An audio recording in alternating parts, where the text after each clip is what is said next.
Bonjour, justement je vous attendais les enfants. Bonjour Michel, t'as de l'avance aujourd'hui. Tant mieux, je meurs de faim Michel. Je pourrais dévorer n'importe quoi. Eh bien, que penses-tu d'un rôti de veau, gros méchant loup? Miam, un rôti de veau. Pourquoi il y a du fromage? C'est pour mieux te manger. Allons, voyons Bob, Prune n'est pas à croquer. C'est pour faire un rôti de veau surprise. Vous allez voir, et c'est une surprise pour 6 personnes. Alors, pour faire un rôti de veau surprise pour 6 personnes, il faut 1 kg 200 g de rôti de veau, 10 tranches de fromage fondu, 10 tranches rondes de bacon, 10 centilitres de crème fraîche liquide, 2 cuillères à soupe d'huile d'olive, un bouquet de ciboulettes, un peu d'eau, du sel et du poivre. Alors, on va d'abord le faire dorer. Voilà une grande poêle. Parfait. 2 cuillères à soupe d'huile d'olive, ça suffit? Oui, très bien. Pendant que l'huile chauffe, on sale et on poivre le rôti. Voilà. Et on le dépose délicatement dans la poêle pour le dorer de tous les côtés.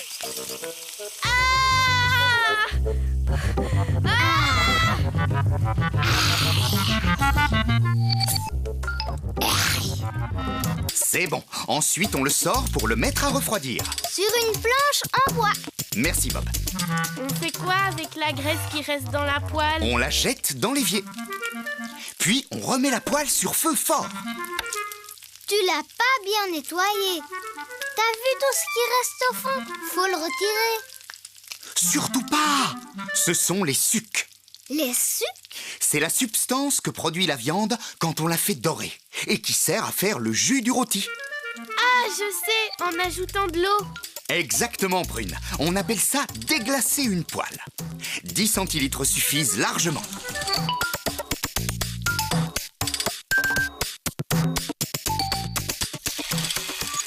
Oh, ça se dissout petit à petit. On va laisser bouillir 3 minutes et ensuite on versera le jus dans un bol à travers une passoire très fine. Maintenant, on va allumer le four à 270 degrés. Ou à thermostat 9. Michel, je crois que le rôti a déjà refroidi. Alors, on peut le découper. On coupe 11 tranches bien égales qu'on va poser les unes à côté des autres. Très bien, les enfants. Dites-moi, si on met tous ces morceaux ensemble, ça donne un rôti tout simple. Mais nous, on veut préparer un rôti surprise. Moi, je sais. Pour faire la surprise, il faut glisser du fromage entre les tranches. Exactement!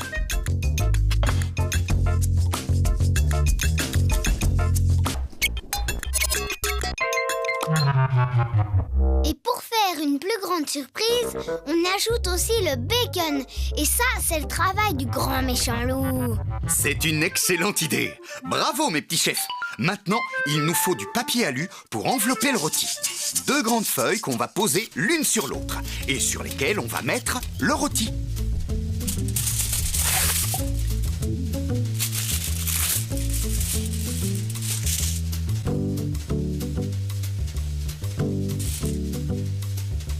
Et le jus? Tu peux arroser le rôti avec, Prune. Il faut encore 2 feuilles de papier aluminium, s'il te plaît, Bob. Pose-les dessus. Prune va t'aider à souder soigneusement les bords ensemble.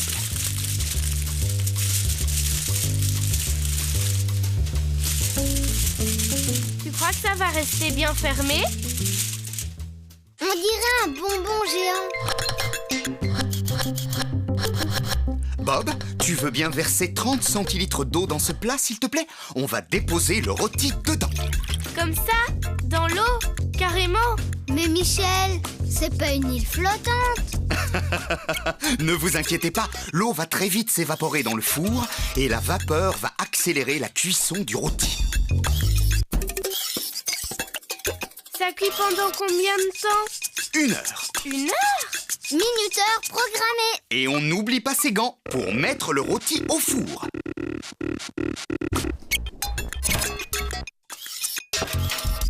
Qu'est-ce qu'on va faire en attendant? À l'aide!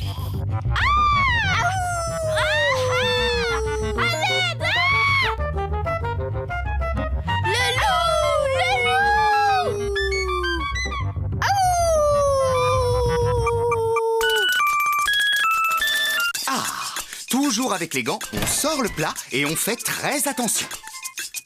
J'ai hâte de voir si c'est comme t'as dit, Michel. On coupe l'alu sur le dessus. Waouh! Et on glisse le rôti de veau dans un plat. Attention, il y a plein de jus qui coulent. C'est pour la sauce? Pas tout à fait. On va d'abord ajouter la crème liquide dans le jus. Et verser le tout dans une casserole et chauffer. Michel, ça fait des gros bouillons. Très bien, c'est mon secret. La crème sera plus onctueuse si on la laisse chauffer jusqu'à ébullition. Ça sent bon. À table, tout le monde. Attends un peu, Bob. C'est presque terminé. Il faut laisser bouillir 4 minutes pour que la sauce réduise de moitié. Mais en attendant, on va ciseler la ciboulette dessus.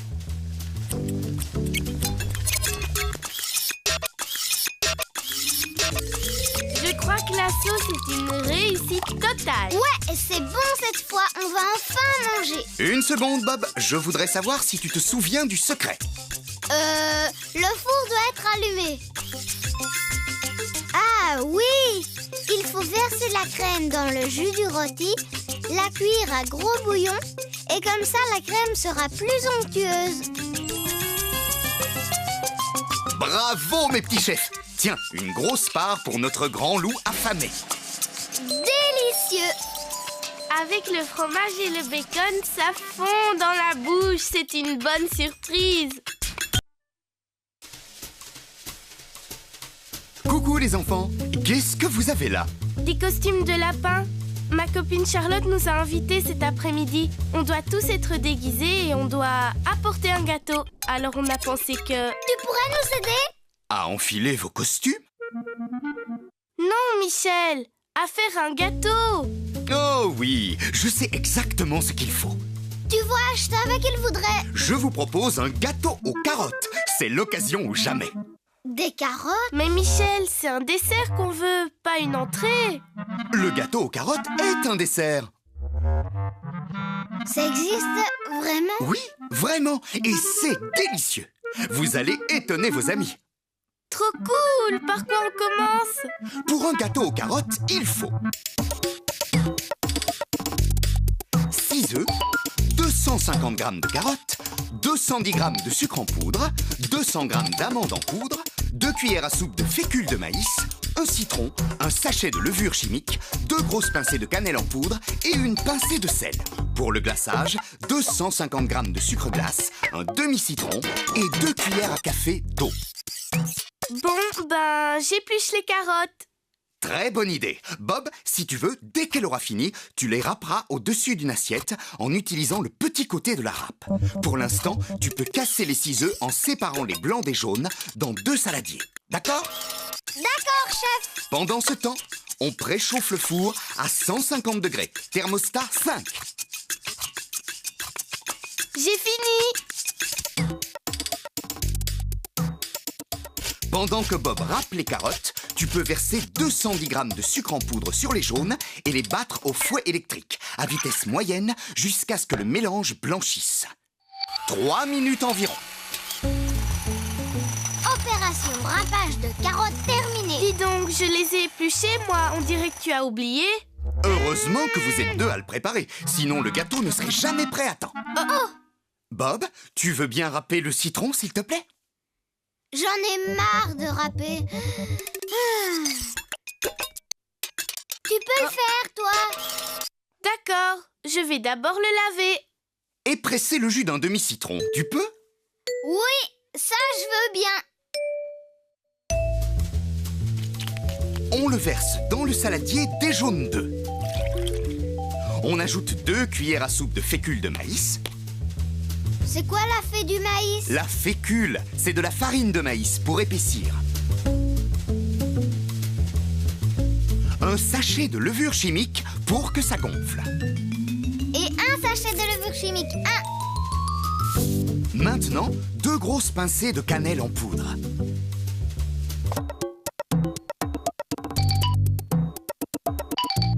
Et le tour est joué. Regarde, J'ai râpé toute la peau du citron. Magnifique. Tiens, Bob, tu mélanges avec cette spatule, s'il te plaît? Youpi! J'adore mélanger. Je mets les zestes de citron. Pas encore.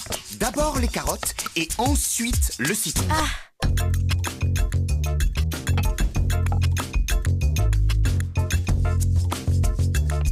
Et enfin, 200 grammes de poudre d'amande. Maintenant, on va s'occuper du saladier avec les blancs d'œufs. On y ajoute une pincée de sel. Et Prune, je te confie le soin de monter les blancs en neige. Pas trop ferme, s'il te plaît. Bon, maintenant, une opération délicate. Il va falloir incorporer les blancs au jaune. Prune, avec ta spatule, tu vas mélanger doucement, sans battre, en soulevant délicatement la pâte pour bien l'aérer. D'accord ? Mission réussie. Bob, est-ce que tu peux beurrer un moule à manquer de 28 cm avec le pinceau? Ça y est! Et pour que le gâteau se démoule facilement, on jette une cuillère à soupe de farine sur le beurre, on tapote le moule en le tournant dans tous les sens, de manière à ce que la farine recouvre tous les côtés. Maintenant, on peut verser la pâte et on met à cuire au four 1 heure.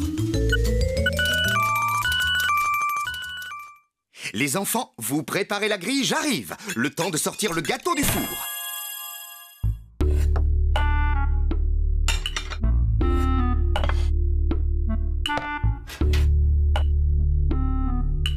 Pourquoi tu le démoules pas directement sur un plat? Ah, c'est mon secret. Quand on démoule le gâteau sur une grille, on permet à la chaleur de s'évacuer sans qu'il ramollisse. Et on le laisse refroidir tranquillement.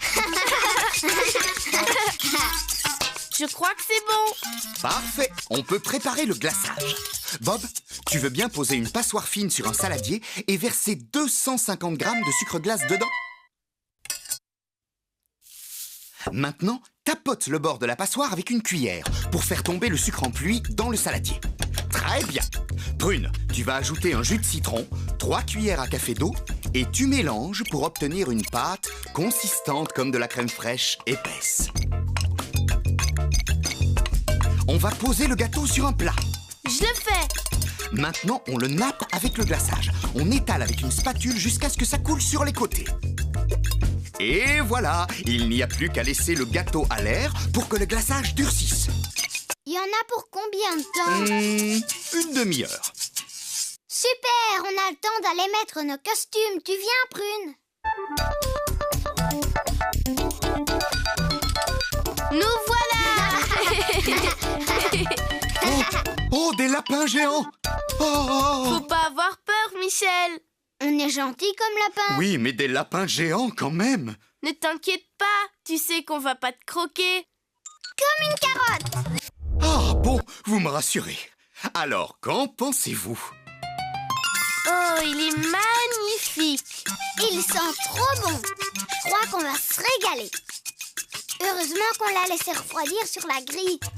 Hein, Michel? Grâce à mon secret, vous allez régaler vos amis. Oh, merci, Michel. Merci, Michel.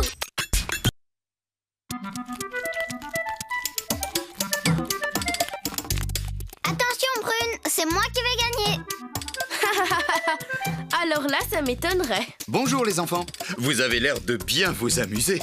Bonjour, Michel. On s'amuse drôlement bien. Tu sais quoi? On joue au sportif. Hier, on a regardé une compétition d'athlétisme à la télé. Et ce matin, on a décidé de s'entraîner. Là, c'est la pause vitamine. Et si on faisait une pause cuisine? D'accord, mais on fait des légumes alors. Je suis content que tu aimes les légumes, mais votre jus d'orange m'a donné une idée. Si on faisait une mousse au chocolat avec un peu d'orange? Les sportifs ont le droit de manger du chocolat? Bien sûr. Il ne faut pas en abuser, mais c'est très bon pour la santé. Ça donne de l'énergie. Vraiment? Oui, c'est plein de minéraux et particulièrement de magnésium. Alors, je vous chronomètre pendant que vous préparez les ingrédients? Oh ouais! C'est parti. Il nous faut 330 grammes de chocolat noir à 70% de cacao, 200 grammes de beurre ramolli, 8 œufs, 100 g de sucre en poudre, une orange et une pincée de sel. Rapide, hein? Oh oui, vous avez battu le record du monde de la préparation d'ingrédients. Un bol, 2 grands saladiers, une casserole, un plat à gratin. Oh, il manque le batteur électrique. Oui, et une spatule en caoutchouc plus une cuillère en bois. On fait fondre le chocolat? Oui, mais avant, on le casse en petits morceaux dans un saladier. Moi, je prépare le bain-marie. Qui m'apporte le plat à gratin? Voilà.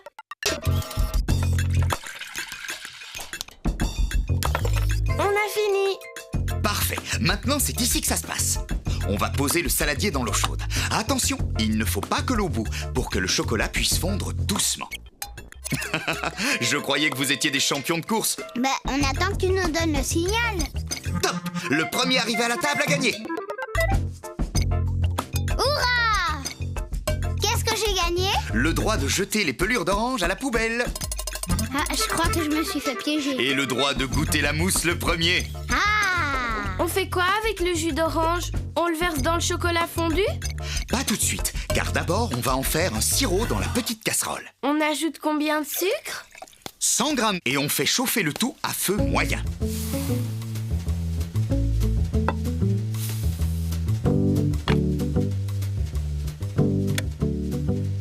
Waouh, ça fond drôlement vite le sucre. Quand le sirop commence à bouillir, on éteint et on laisse tiédir.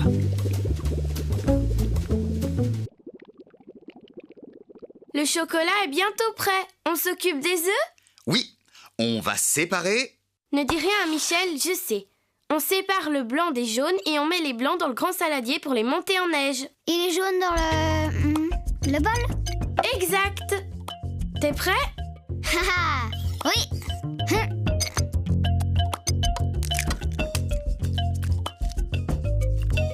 Oh!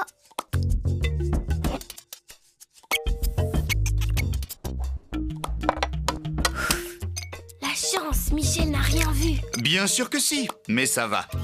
Vous vous en êtes bien sortis. Ça y est, le chocolat est fondu. Oh, j'ai oublié de mettre un torchon sur la table. Je vais chercher le sirop. Non, pas encore. Avant, il faut incorporer le beurre. Voilà. Maintenant, on va mélanger avec la cuillère en bois. Excellent travail d'équipe. Vive Bob et Prune! On va réussir une magnifique mousse au chocolat de compète. Si elle ne renverse pas le saladier. Impossible, grâce à l'astuce du torchon. C'est un peu amer. Normal, c'est un excellent chocolat riche en cacao. Ce sera plus doux avec le sirop d'orange. Maintenant, on va ajouter les jaunes. Un par un. Oh non, c'est plus possible. Il y en a qui se sont cassés. Ce n'est pas grave. Regarde, avec une cuillère, tu prends l'équivalent d'un jaune et tu le mets délicatement dans le chocolat. Bien, tu continues, d'accord? Moi, je mélange. D'accord, c'est cool.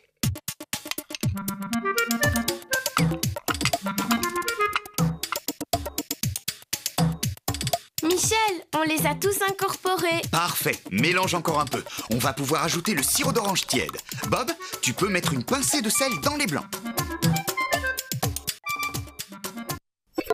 Oui.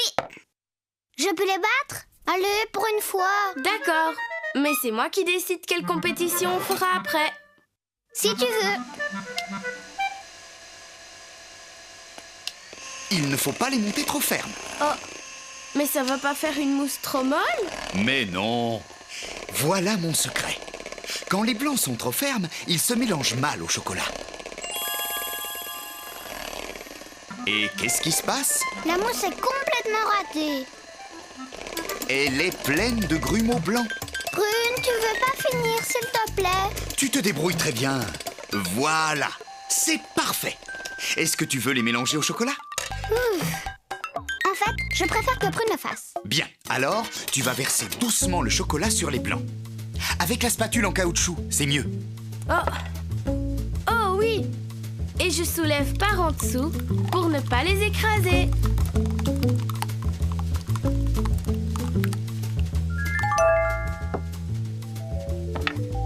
Vous êtes les champions de la mousse au chocolat. On peut la mettre au réfrigérateur. Et rendez-vous dans 3 heures. Tu viens, Prune? Alors, tu veux quoi? On fait du saut de mouton?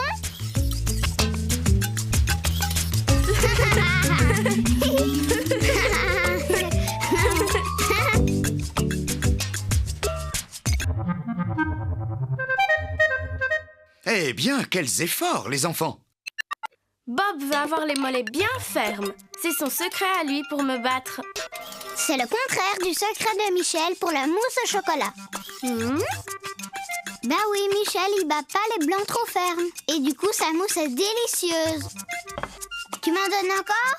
Oh, moi aussi je la trouve très très bonne. La mousse, pas la blague.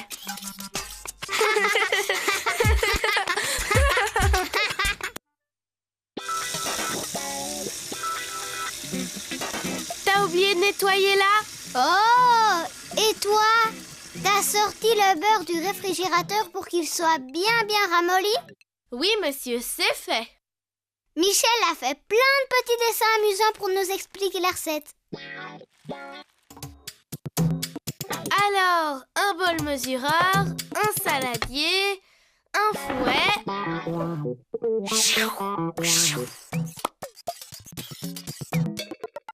Bonjour Michel.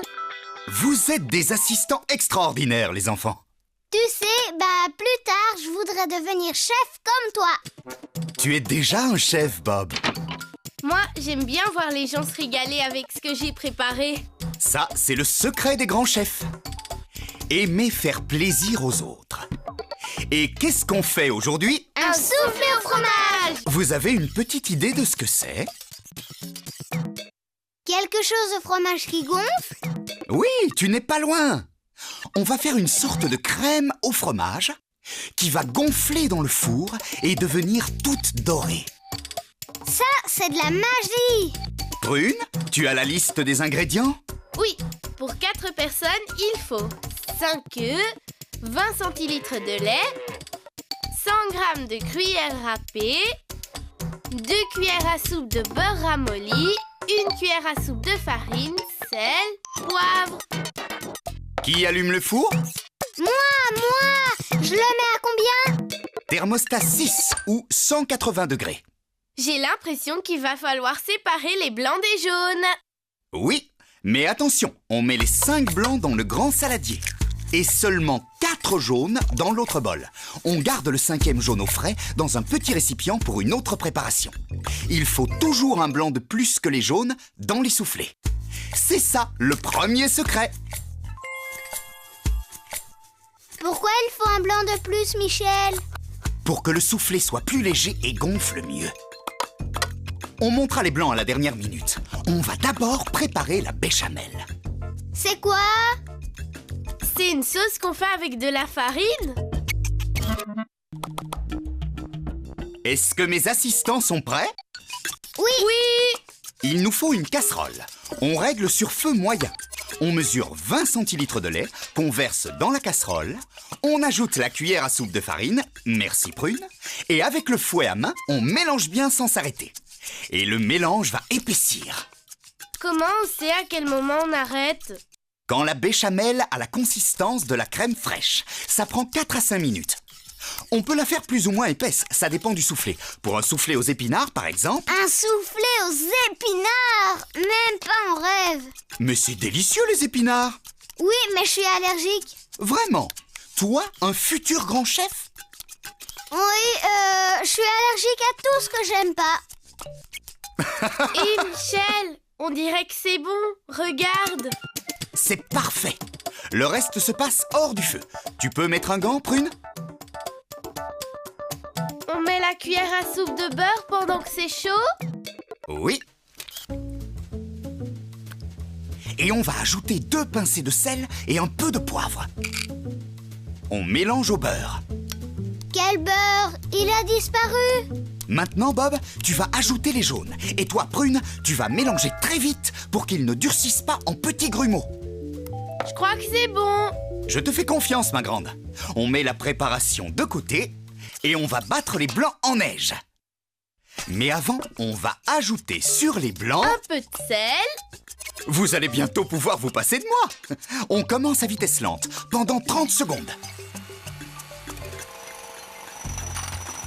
Maintenant à vitesse moyenne, jusqu'à ce que les blancs deviennent bien mousseux. Mais pas trop fermes. S'ils sont trop fermes, ils retombent à la cuisson. Oh! Ça n'arrivera pas, ne vous inquiétez pas. Vous êtes de vrais chefs. C'est comme des nuages, ça a l'air doux. Tiens, les clowns ont le nez blanc maintenant, c'est nouveau. Parfait, ma chère Prune. On va ajouter le gruyère râpé. Doucement, petit à petit. Prune, tu vas mélanger en soulevant les blancs par en dessous avec la spatule en caoutchouc, délicatement pour ne pas les casser, d'accord?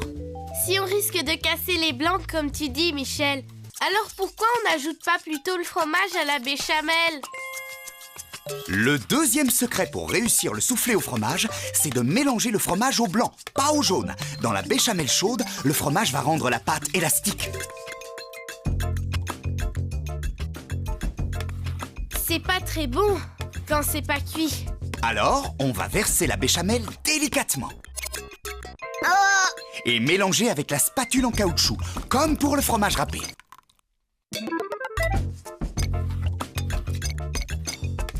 Voilà, c'est bien mélangé. Maintenant, il reste plus qu'à verser le tout dans un moule. Faudrait peut-être le beurrer quand même avant. Oui, on étale une cuillère à soupe de beurre ramolli dans un moule à souffler de 18 cm avec un pinceau alimentaire. C'est un pinceau qui se mange? Non, c'est juste un ustensile de cuisine. Insiste bien sur les côtés et le rebord intérieur. Parfait! Sinon, le soufflé ne gonflera pas régulièrement. On n'en a pas fait assez. C'est impeccable. Rappelez-vous que ça va gonfler. Il faut mieux que le moule ne soit seulement rempli qu'aux 3/4. Il n'y a plus qu'à le mettre dans le bas du four préchauffé. Plus que 20 minutes de patience sans ouvrir la porte. Sinon, qu'est-ce qui se passe? Sinon il va complètement retomber. Il ne va même pas monter. Oh, Voilà, c'est prêt les enfants. Et si on rappelait les 2 secrets d'un bon soufflé?